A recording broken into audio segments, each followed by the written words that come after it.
V rubriki Hrabri novi svet predstavljamo zgodbe Slovencev, ki jim je karantena obrnila življenje na glavo. Tokrat smo obiskali Marjetko Srebrnič iz Dolnjega Gorja.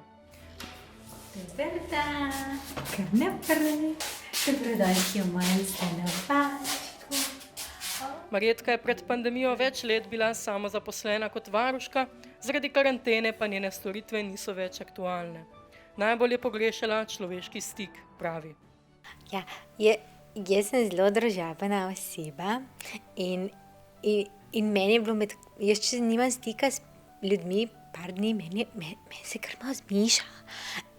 In potem ta karantena, to je bilo zame res hudo, res hudo. Ampak potem sem se odločila, da se bom z domačimi malo zbližala. In tako je nastal ta naš veseli krog. Njen rastlinjak prijateljstva je dom več kot 10 rastlinam z vsega sveta. Kaj si cute. Petra. Čau. Ni važno, kaj nam teče po žilah, pravi Marjetka. Vsi smo živa bitja in vsak od nas potrebuje prijatelja. Že Minati je rekel, nekoga je treba imeti rad. Pa naj bo to trava, kamen ali reka. Jaz mislim, da je to najboljši odnos, kar sem ga imela v življenju. Upi se biti, ampak imam mehkega lulčka. It's a guy. Naša Limonica, naša Luiza. Šarmerka. Tukaj imamo Joži. Joži je zelo rada, zelo visoko, ker je pomembna gospa. A ne, Joži? Tudi rože imajo svoje komplekse. To se tudi včasih pogovarjamo.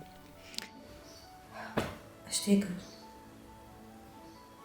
Sem mislila, da bo bolj zahtevno, ker smo toliko različne osebnosti, ampak na koncu, kakor pravi naš slogan, dovolj sonca je za vse nas in z nobenim mi ni treba deliti stranišča, tako da sem na dobrem odnosu.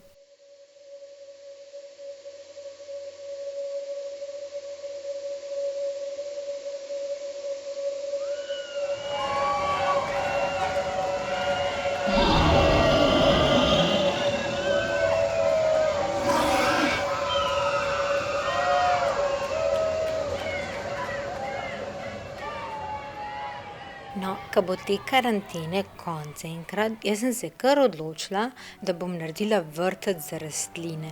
Zaradi tega, ko ugotavljam, da so rastline bolj kompleksne kot ljudi. Ne rabi svet mene. Rastline me rabijo. Vse jim je treba naštimati.